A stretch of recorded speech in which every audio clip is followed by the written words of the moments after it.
चलिए बच्चों, हम लोग स्टार्ट करते हैं यूक्लिड की ज्यामिति का परिचय। 9th क्लास का एक बहुत इंपॉर्टेंट यूनिट ये है, यूक्लिड की ज्यामिति का परिचय।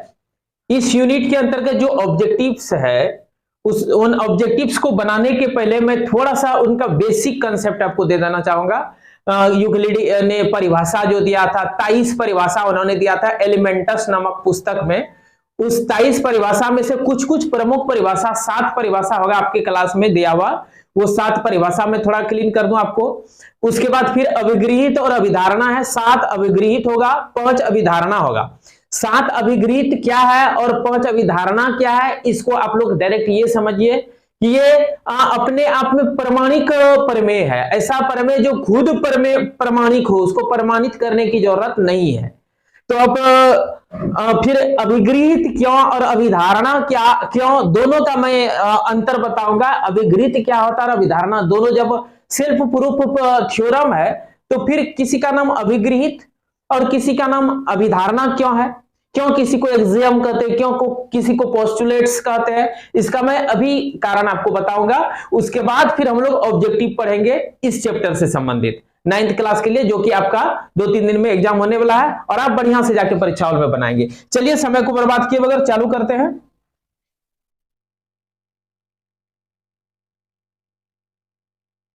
एलिमेंटस नाम का एक किताब था उनका, एलिमेंटस नाम का किताब है। इसमें उन्होंने 23 डेफिनेशंस का जिक्र किया। ऐसे बहुत डेफिनेशन है, लेकिन प्रमुख डेफिनेशन जो है 23 था, जिसमें आपके क्लास में 7 डेफिनेशन दिया हुआ है और 7 डेफिनेशन में बारी बारी से सिखा दो आपको। बुक का नाम क्या था? एलिमेंटस। बुक का नाम क्या था? एलिमेंटस। और ज्यामिति का पिता किसको कहते हैं? यूक्लिड को, ध्यान रखिएगा, ठीक ना। एलिमेंटस। पुस्तक का नाम क्या था? एलिमेंटस यूक्लिड की ज्यामिति का पुस्तक है, ठीक ना। ज्यामिति का पिता किसको कहते हैं? यूक्लिड को कहते हैं।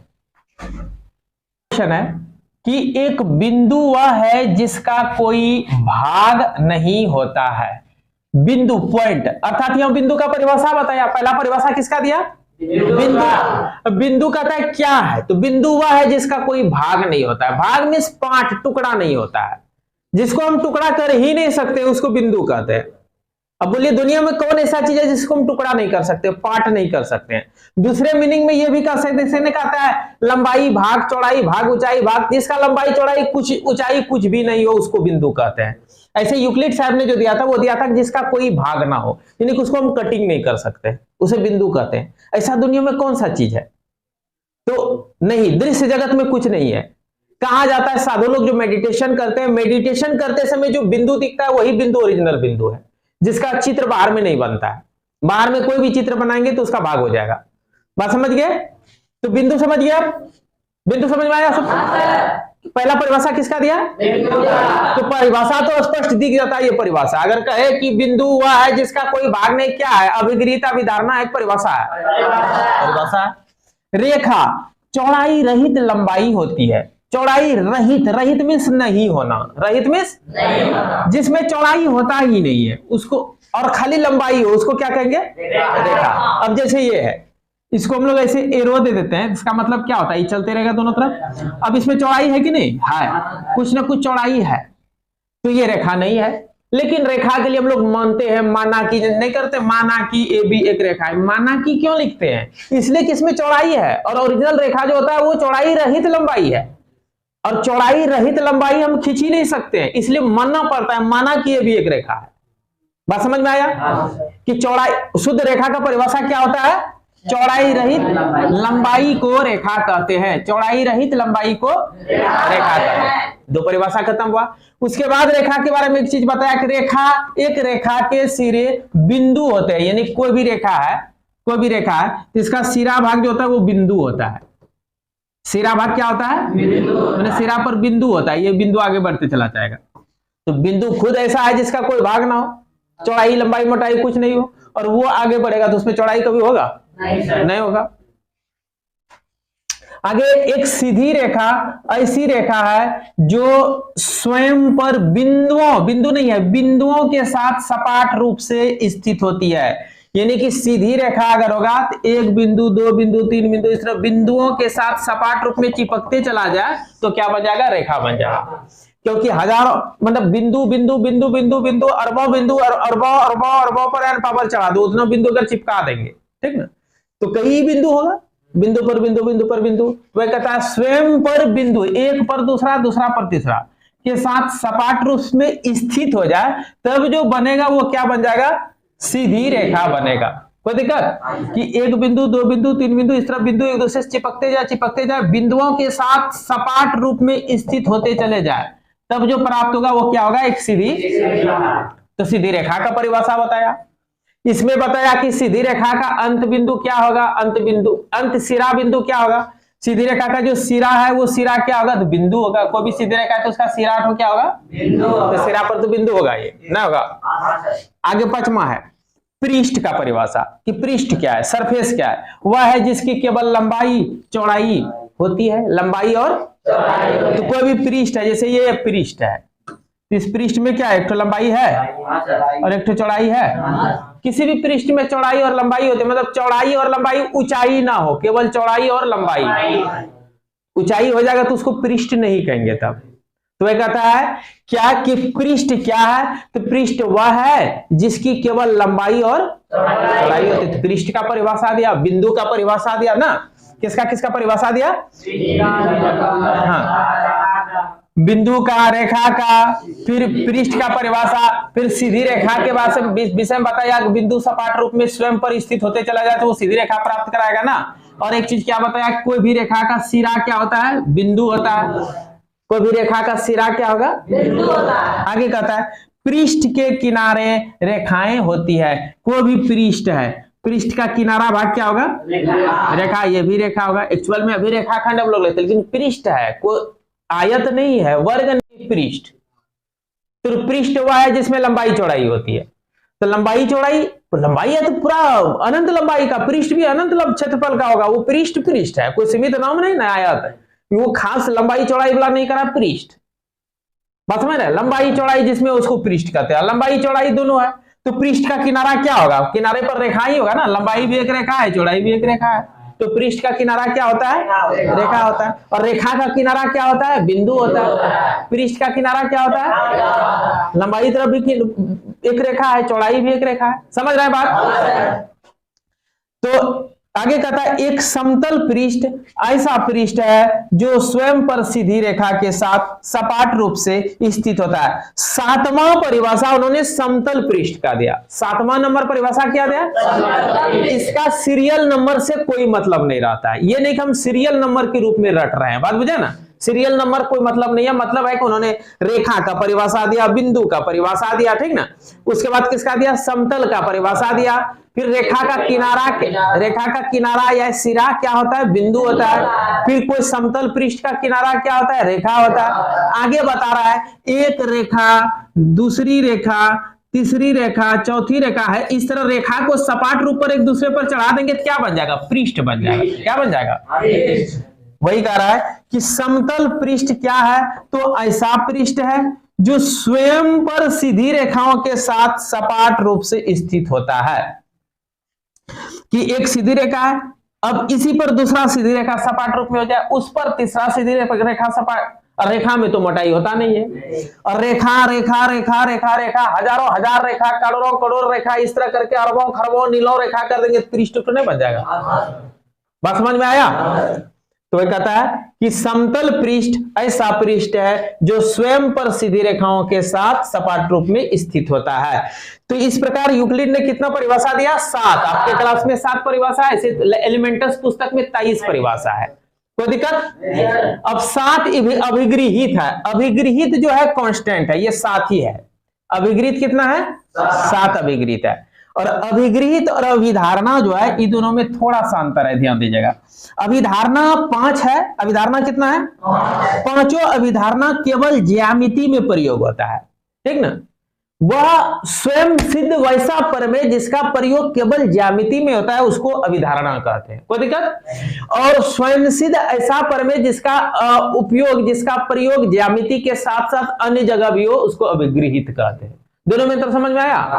केवल ज्यामिति में प्रयोग होगा तो उसको क्या कहेंगे? और ज्यामिति के अतिरिक्त अन्य जगह पर भी उपयोग आता है। और अभिगृहित की संख्या कितनी है? अभिधारणांक संख्या।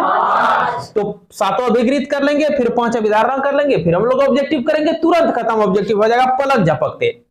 चलिए शुरू करते हैं। वे वस्तुएं जो एक ही वस्तु के बराबर हो एक दूसरे के बराबर होती है। हमको 3 ठो पेन दे दो, लिखो फेंको, सेनो सब टक्कर 3 ठो दे दो पेन। क्या कहता है? वे वस्तुएं जो एक ही वस्तु के बराबर हो परस्पर में बराबर होते हैं। जैसे कि दोनों हाथ में पकड़ो रे इसको, ये एक वस्तु है, क्या है? अब देखिए ये इस वस्तु के बराबर है, इस हाथ को उठाओ, ये इस वस्तु के बराबर है। तो वे वस्तुएं जो एक ही वस्तु के बराबर, मतलब इसका बराबर ये भी है, इसका भी बराबर ये भी है, तो ये दोनों क्या होगा? समझ में आया?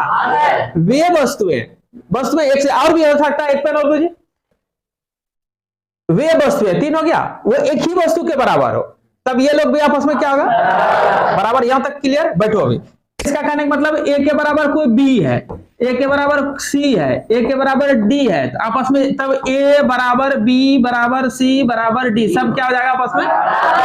कोई दिक्कत?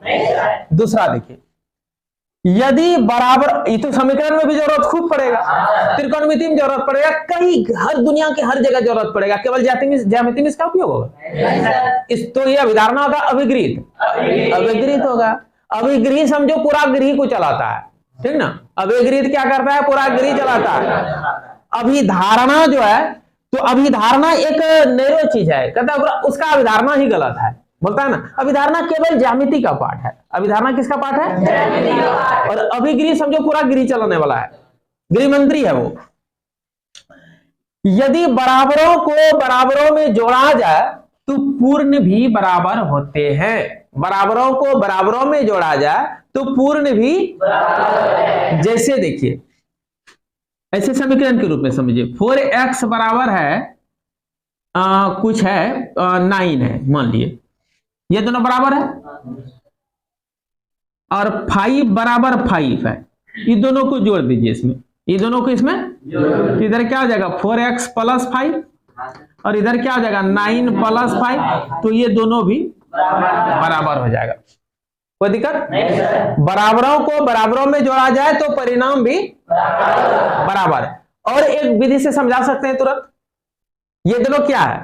बराबर है। ये दोनों क्या है? इसको इसमें जोड़ देते हैं, इसको इसमें जोड़ देते हैं, ये दोनों क्या रहा? तो वही बात कि बराबर को बराबर में, ये दोनों पहले से बराबर है, ये भी बराबर है, बराबर को बराबर में ले आके जोड़ दे तो परिणाम भी क्या हो जाएगा? समझ में आया?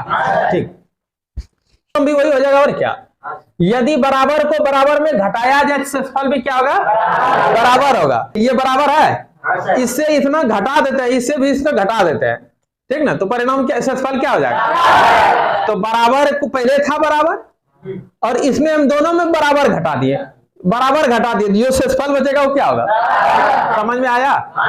अब देखिए ये ज्यामिति में खाली यूज होगा, हम ऐसे भी लिख सकते हैं। देखिए समीकरण 3x प्लस 5 बराबर कुछ है 2 है, और हम लोग क्या करते हैं? लिखते हैं दोनों तरफ 4 घटाने पर। क्यों लिख देते हैं? क्योंकि बराबर को बराबर घटाते हैं तो परिणाम भी बराबर होता है। दोनों तरफ -4 कर सकते हैं, यहीं से वो कर सकते हैं, ठीक ना?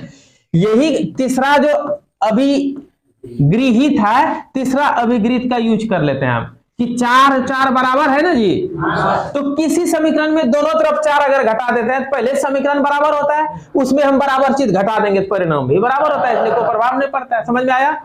कोई भी समीकरण में दोनों तरफ 4 जोड़ने पर, दोनों तरफ 10 जोड़ने पर क्यों कर देते हैं हम लोग? देखिए चलो कहता है वे वस्तुएं जो परस्पर संपाती हो एक दूसरे के बराबर होती है। फिर तीनों पेन दो हमको जी। संपाती है, हूबहू एक ही कंपनी का सेम पेन है, ये इस पर रखेंगे ढक लिया, इसको भी इस पर रखेंगे ढक लेगा, तो ये संपाती हो गया। और कहता है वे वस्तुएं जो संपाती वो परस्पर क्या होता है? समझ में आया? संपाती मतलब एक के ऊपर दूसरे को चढ़ा देंगे तो हूबहू ढक लेगा, बात बुझा ना? हूबहू सब कुछ ढक ले, हूबहू सब कुछ एक रंग हो, तब ये संपाती हो जाएगा। तब कहता है ये दोनों बराबर में क्या होगा? ये दोनों परस्पर क्या होगा? ये आपस में क्या होगा? बराबर। तो वे वस्तुएं जो संपाती हो परस्पर बराबर होते हैं। समझ में आया? कि दुनिया का कोई भी संपाती वस्तु 2 ले आएंगे, 1 रुपया का सिक्का दूसरे सिक्का पर हुबहू उसी तरह का सिक्का, तो पैटर्न भी ऊपर पर रहता है अलग अलग ना, फिगर बना हुआ रहता है अलग अलग, तो दो सिक्का ले लेंगे हुबहू एक ही जैसा सिक्का, तो दोनों को रखेंगे तो संपाती हो जाएगा, संपाती एक दूसरे पर चढ़ जाएगा, लेकिन तो वो दोनों सिक्का क्या हो जाएगा, परस्पर मूल्य में नहीं, देखने में। समझ में आया? तो मैं कहता वे वस्तुएं जो परस्पर संपाती हो वो एक दूसरे के पूर्ण अपने भाग से बड़ा होता है। पूर्ण जैसे मान के चलो ये केतारी का डंटी है, क्या है केतारी का, हाँ, और इसको टुकड़ा कर दे, तो टुकड़ा कर देंगे तो इतना सा टुकड़ा अलग हो जाएगा, एक एक तो नीचे सब बचा दे देंगे खाने के लिए। जो पूर्ण था ये अपने भाग से क्या हुआ, पूर्ण अपने भाग से, इसका तीन भाग है, तीनों भाग से तुलना कर दो, पूर्ण किसी भाग से तुलना करो तो ये आपस में क्या होगा, अपने से। तो कहता है पूर्ण जो है अपना भाग, यानी कि उसका टुकड़ा जो होगा उस टुकड़ा से पूर्ण क्या होगा, तो कौन बड़का चीज है, आज बड़का नहीं तभी बहुत बड़का चीज था, ठीक ना।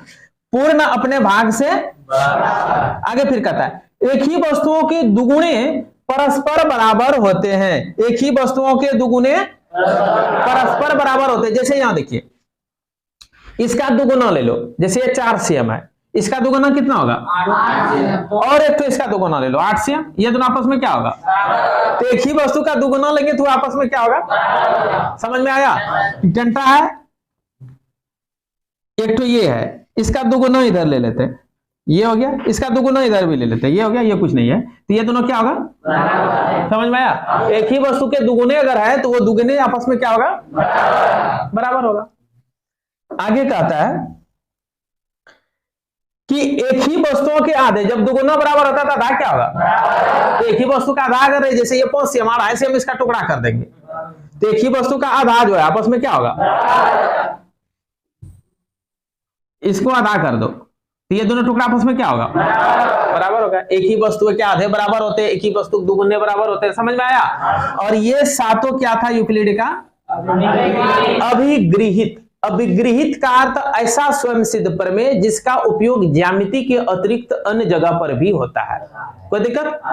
और अभिधारणा का अर्थ हुआ वह स्वयं सिद्ध प्रमेय जिसका उपयोग केवल और केवल ज्यामिति में होता है, उसको अभिगृहित कहते हैं। और अभिगृहित की संख्या कितनी है, 7। हाँ, अभिगृहित की संख्या और अभिधारणा की संख्या, समझ में आ गया।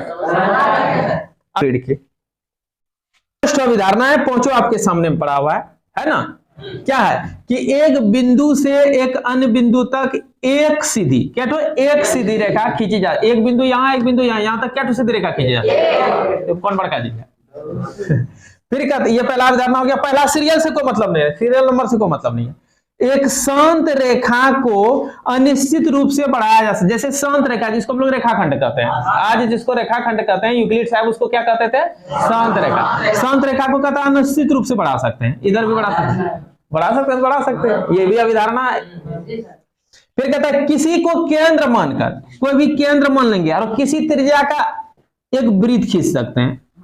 किसी को केंद्र मान लेंगे तो कहता है कोई भी त्रिज्या का वृत्त उस जगह खींच सकते हैं, ना खींच सकते हैं, बात यही हो गया अभी धारणा।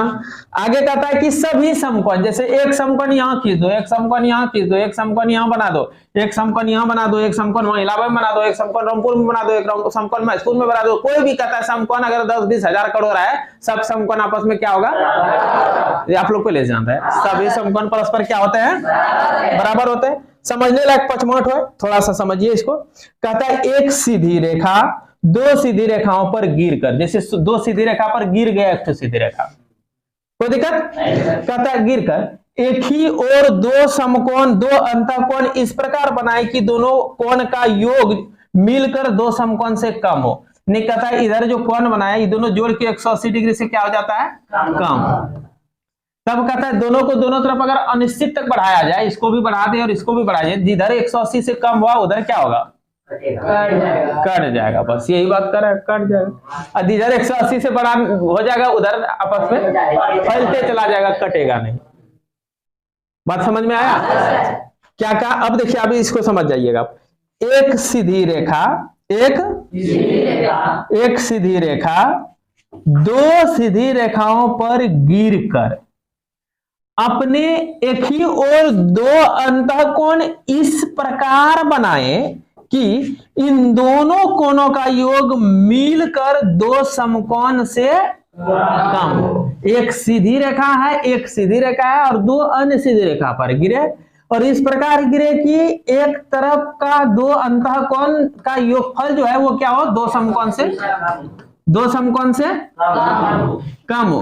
तब कहता है दोनों सीधी रेखा को अगर बढ़ाया जाए तो वह उधर ही मिलती है जिस ओर की यह दो समकोण से कम होता है। दोनों अगर बढ़ाए अनंत काल तक और इधर भी बढ़ाते चल जाए तो किधर मिलेगा, जिधर दो समकोण से लोग प्रैक्टिकल जानते हैं। तो इसका यूज बोलिए ज्यामिति अतिरिक्त क्या समीकरण में होगा, त्रिकोणमिति में होगा। अब एक कोट देखिए इनका, मैं सब तो आपको पांचों याद दिलाता हूं।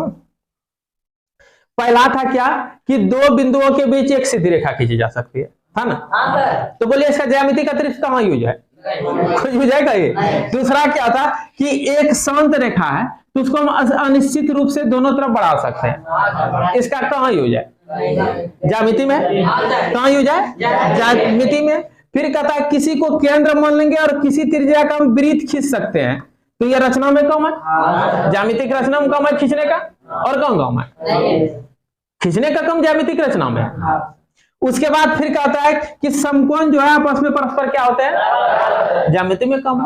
फिर दो सीधी रेखा पर एक अन्य सीधी रेखा गिरे और ऐसा गिरे कि एक और अंतःकोण का योग दो समकोण से कम हो, तब दोनों सीधी रेखा को अगर बढ़ाया जाए तो वो उधर कट जाएगा जिधर दो समकोण से तो पांचों ज्यामिति का कम है। अब आप आराम से पहचानिएगा कौन अभिगृहित है कौन अभिधारणा है। आते हैं ऑब्जेक्टिव पर। अब ऑब्जेक्टिव पर हम लोग आते हैं। मैं पहले बताया था कि यूक्लिड साहब ने जो ज्यामिति का पुस्तक बनाया था उस पुस्तक का नाम क्या था, एलिमेंटस। क्या नाम था, एलिमेंटस। क्या नाम था, एलिमेंटस। एलिमेंटस में 13 अध्याय था। कितना अध्याय था, 13 अध्याय था। और यूक्लिड साहब का जन्म कहां हुआ था, यूनान में। कहां हुआ था, यूक्लिड साहब का जन्म हुआ था यूनान में, ठीक ना। और ज्यामिति का पिता किसे कहते हैं, यूक्लिड को। इनका पुस्तक का नाम एलिमेंटस में कितना अध्याय था, और इन्होंने इसमें परिभाषा जो दिया था कितना, 23 परिभाषा, 7 अभिगृहित, 5 अभिधारणा। अभिगृहित कितना था और अभिधारणा। अब आते हम लोग यहां टॉपिक पर, देखते हैं इसमें क्या क्या लिया है। यूक्लिड किस देश के निवासी थे, बोले किसका था, यूक्लिड का सबसे बड़ा ग्रंथ एलिमेंटस होता है, अगाटो होता है। कितने भागों में विभाजित था बताइए, 13 भाग, मतलब 13 अध्याय था उसमें। कोई दिक्कत, वे वस्तुएं जो एक ही वस्तु के दोगुनी हो वो क्या होता है, जैसे इसका दुगुना, ये 5 है, 5 का दुगुना कितना, 10, और एक तो इसी का दुगुना वो भी कितना होगा, ये दोनों आपस में क्या होगा, बराबर होता है। और ये क्या है, अभिगृहित है ये अभिगृहित, परस्पर बराबर होते, हो गया। वे वस्तुएं जो एक ही वस्तु की आधी होती है वो भी क्या होगा, बराबर होगा। देखिए भारी लगने लगा। ये क्या अभिधारणा है, अभिगृहित, सब अभिगृहित है। अभिधारणा वो होगा जो ज्यामिति में प्रयोग होने लगेगा केवल, आप पहचान लेंगे आराम से सब। वे वस्तुएं जो परस्पर संपाती होती है, माने इस पर ये भी चढ़ गया, दूसरा भी हुबहू ढक गया, तीसरा भी हुबहू इस पर चढ़ गया, तो 4 ठो रख दे, चारों आपस में क्या होगा, अभिधारणा है, अभिगृहित, अभिगृहित है। अभिधारणा होता है जो ज्यामिति का चीज होता है, और ये ज्यामिति में खाली यूज होगा।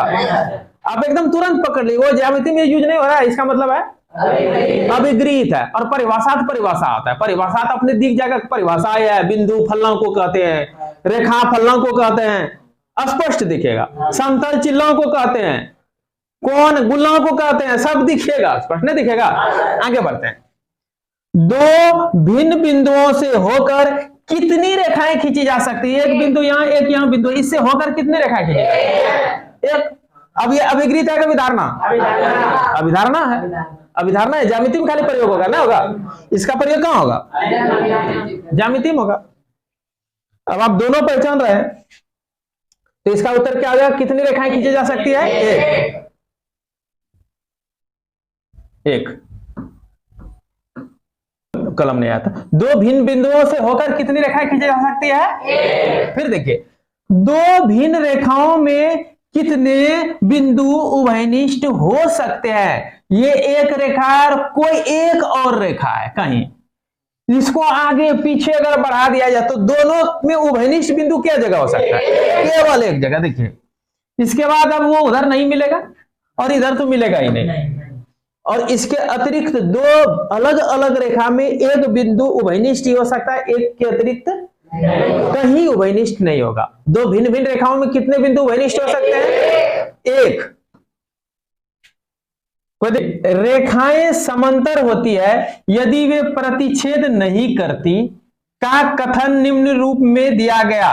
कहता है रेखाएं समांतर होती है यदि वे प्रतिच्छेद नहीं करती है। जैसे ये है, अगर एक दूसरे को प्रतिच्छेद नहीं करे तो आपस में समांतर होगा। ये पांचवी अभिधारणा का कंसेप्ट है। कौन सा है?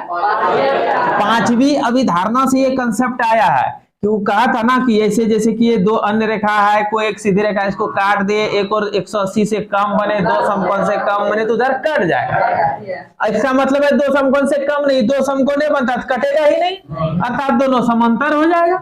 तो दो समांतर रेखाएं यदि वे एक दूसरे को प्रतिच्छेद नहीं करे अर्थात नहीं कट रहा है तो समांतर हो जाएगा। ये कंसेप्ट कहां से आया था? पांचवी अभिधारणा से। किससे आया था? क्यों पूछ रहा है कि ये क्या चीज है यूक्लिड का, क्या होगा? अभिधारणा हो जाएगा। आगे 8 नंबर में ये दो भिन्न रेखाएं अधिक से अधिक कितने बिंदु पर प्रतिच्छेद कर सकते हैं? दो अलग अलग रेखा कितने बिंदु पर प्रतिच्छेद कर सकते हैं? ये देखिए एक दिए हुए बिंदु से होकर कितनी रेखाएं जा सकती है? कोई एक बिंदु है, इससे क्या रेखा जा सकती है? इधर से भी गुजार सकते हैं, इधर से गुजार सकते हैं, इधर से गुजार सकते हैं, अनेक। क्या उत्तर हो जाएगा? अनेक। अनंत तो दूरी के लिए होता है, यहाँ अनेक शब्द लिखना चाहिए। क्या लिखना चाहिए? अनेक।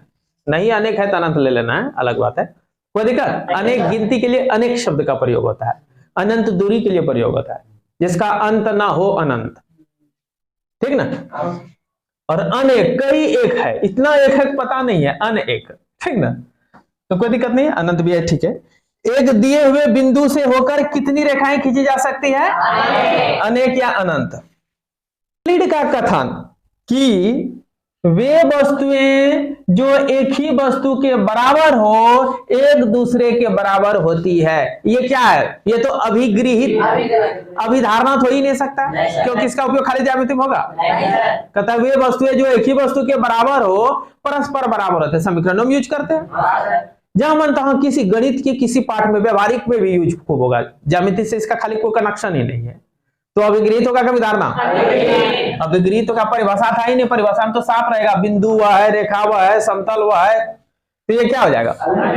अभिगृहित हो जाएगा। समझ में आया? पहचानने में दिक्कत नहीं होगा। यूक्लिड का कथन कि वे वस्तुएं जो परस्पर संपाती हो एक दूसरे के बराबर होती है, परस्पर संपाती हो, जैसे ये है हुबहू, दूसरा है, तीसरा हो, चौथा हो, पांचवा हो, एक रंग एकदम रहे तो संपाती हो गया। तो वो सब आपस में क्या होगा? अब बोले ज्यामिति में इसका यूज है खाली? संपाती हो तो बराबर होते हैं, कहीं इसका यूज हम कर सकते हैं, तो ये क्या होगा? अभिगृहित हो जाएगा। कारण समझ रहे हैं कि केवल ज्यामिति में इसका उपयोग नहीं है, ये अभिगृहित है। कहीं अभिगृहित उत्तर होगा। देखिए आगे कहता है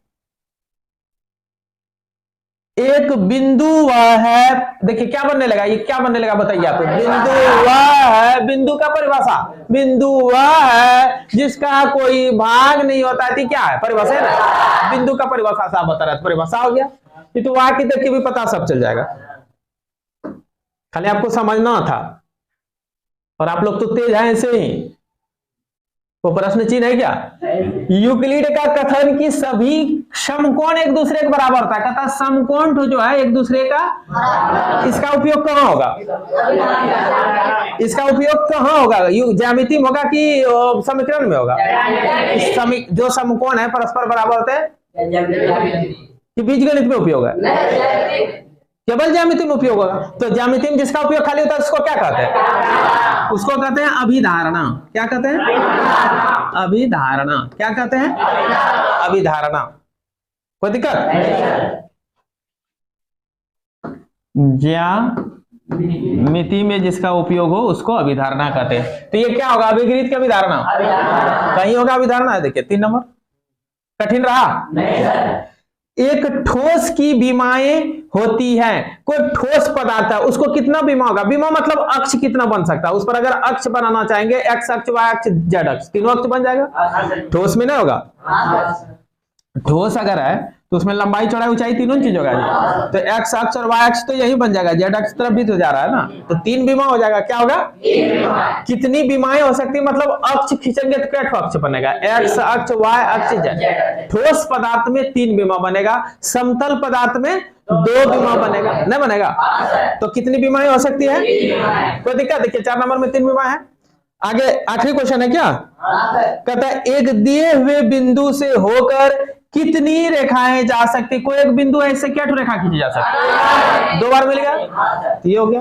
बोलो एक भी क्वेश्चन रखना पड़ा? हमेशा ध्यान रखना यही कि गणित में, ठीक ना, यूक्लिडी की ज्यामिति में अभिधारणा का अर्थ उससे लेना है जिसका उपयोग केवल और केवल ज्यामिति में हो।